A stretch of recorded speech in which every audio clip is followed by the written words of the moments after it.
Jonte Porter just got banned from the NBA for life for gambling. A link below to my first video where I discussed Ohtani and Jonte Porter. Jonte Porter looked kind of guilty from the videos we saw and the allegations made against him. It all came true.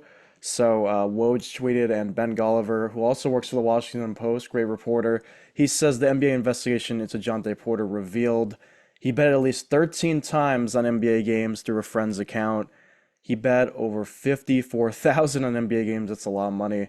And he won 21,000. So he's better than me. He's better than the average person to be up $21,965. So we'll applaud that, Jonte. You're pretty good. But you're an idiot because you got banned. But he didn't bet on games he played, but he bet on the Raptors to lose. So he bet on his own team to lose. I mean, it's not like he plays minutes really or impacts the game. So I don't know if he played, officially appeared in this game. It doesn't say what happened with that. But Calvin Ridley only got a year suspension. I think he bet on the Falcons to win. Correct me if I'm wrong, but might have bet on the Falcons to win some other teams. But hey, Jonte was just for the love of the game, just gambling. And also, this Zeet says the NBA's investigation into Jonte Porter revealed again. This is part two. He disclosed confidential information about his health to a better before March 20th game. And another better place, $80,000 bet on Porter to win 1.1 million, wagering he would underperform. That was the game that was discussed in the first article, where his over-unders were, say, like 7.5 points, 5.5 rebounds, or whatever. And he obviously flopped. I mean, he left the game because he was sick. He's lying to you. He's not sick at all. And the bet was frozen, not paid. Yeah, no shit, they're not gonna pay that. If someone wagers even $1,000 on a useless player like Jonte Porter, the 1-800 gambling company, 1-800 hotline is gonna be like, "What are you doing? You're betting $1,000 on a bench scrub," and the FBI clearly will investigate you too. $80,000. That's a ridiculous amount to win 1.1 million. Obviously, it hit because he said he was sick, and yeah, don't reward your friend. I mean, nice try. I mean, how did they not think they would get caught? He should have bet like 5,000 or less, maybe. That's how I would have did it. I mean, I'm obviously not in the NBA, nor would I gamble if I was in the NBA because your whole career could be in jeopardy because of stuff like this. $80,000. So that's crazy. So in his career, it says he made 2.3 million. That's pretty good. That's way better than the average American. And obviously, you can't retire off that or live off that for the rest of your life in today's economy with how high priced the houses are. But luckily for him, his brother did sign over $150 million deal in the off season, so he's set. His brother's set for life. Maybe he'll help out his younger brother Jonte, and that's crazy that he really risked his whole career to win like $21,000. If you made like 5 million, you got to go all in like Ohtani's translator and lose 40 million if you're going to do this, or win 40 million. I mean, at this pace, maybe Jonte would have been pretty good at it. Who knows? So let's see some reactions on Zeter, of course. So look at this photo, messing around with minors. Nothing happened to him, Josh Giddey.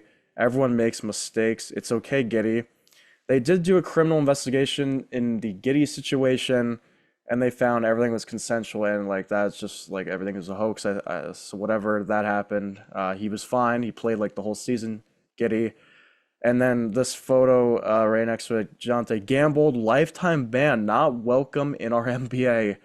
Goodbye, thug. So that's just crazy to think about how Miles Bridges, domestic abuse, there's been a lot of domestic abuse, and Giddey messing around with a minor, obviously not convicted, but they are still allowed to play. Miles Bridges is still allowed to play.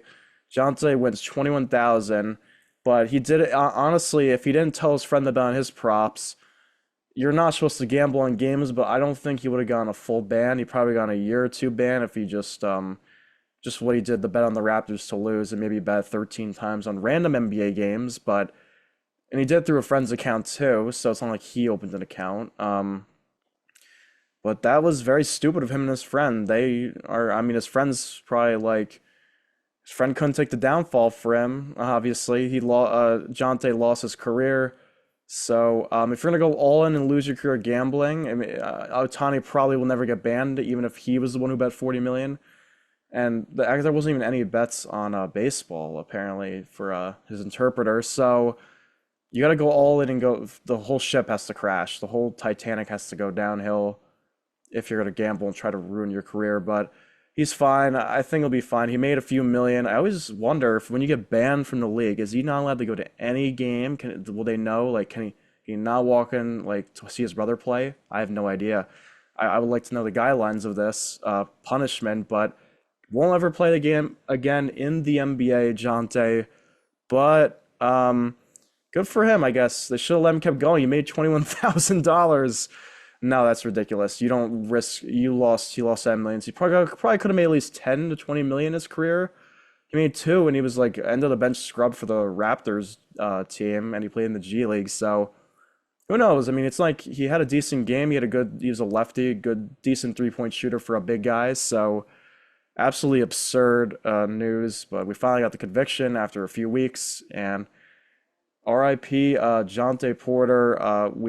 He'll be watching Michael from his hotel room or the sidelines if he's ever allowed in an NBA game again. And please like and subscribe. Thank you for watching. More videos like this to come. All my socials are linked down below, and peace.